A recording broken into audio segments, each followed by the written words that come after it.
Donc la méditation, c'est l'occasion de créer cet espace pour renouer avec son corps, renouer le dialogue. Si on parle de mal à dit, renouons le dialogue pour entendre ce que notre corps a à nous dire. Notre corps, nos émotions, notre esprit. Finalement, la méditation, c'est se relier à nous, mais au travers de toutes les dimensions de notre être.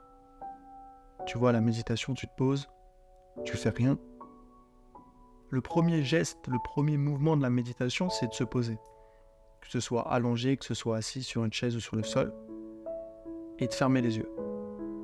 Et déjà ça, je pourrais presque en parler pendant des heures, de se dire, rien que la posture, entrer en méditation. Ah ok, je me pose. Ça veut dire quoi se poser? Ça veut dire quoi être bien dans son corps? Pourquoi tu préfères allongé? Pourquoi tu préfères assis? Pourquoi tu préfères assis sur une chaise? Pourquoi tu préfères assis par terre? Entrer en méditation. Donc réfléchis-toi, ne serait-ce que cette idée d'entrer en méditation. Ah, quelle posture je préfère? Pourquoi? Qu'est-ce qui est agréable pour moi? Qu'est-ce qui est désagréable? Et finalement, le premier geste de la méditation, je parlais de fermer les yeux, mais même avant, il y a donc entrer dans la posture. Et être concentré, j'allais dire, sur ta posture. Ça veut dire que durant le temps où va durer ta méditation, tu vas régulièrement porter ton attention sur ta posture. Ah, mettons quand je suis assis par terre, je commence à avoir mal au genou. Est-ce que mon dos il est droit? Ma nuque. Et finalement, rien que ça te fait revenir à ton corps. C'est ça aussi la méditation, la posture, entrer en méditation. Reviens à ton corps. Et ça, c'est possible par fermer les yeux. Mais des yeux fermés, j'en parlerai une prochaine fois. Et là, je finirai sur une citation de Michel Foucault. Il a écrit un texte qu'il a lu à la radio, donc vous pouvez trouver sur internet soit le texte, soit la lecture par Michel Foucault lui-même du texte intitulé « Le corps utopique ». Et je vous dis cette phrase-là. Mon corps, c'est le contraire d'une utopie, ce qui n'est jamais sous un autre ciel. Il est le lieu absolu, le petit fragment d'espace avec lequel, au sens strict, je fais corps. Mon corps, topie impitoyable.